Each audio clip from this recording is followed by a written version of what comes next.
தென்பழனி தேடி உன் தென்பழனி தேடி திருநீரு பூசி நான் ஓடோடி வந்தேன்.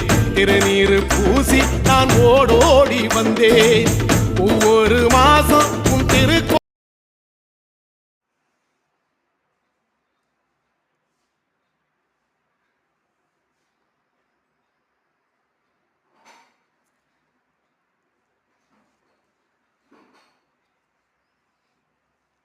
managing operations, sales, marketing,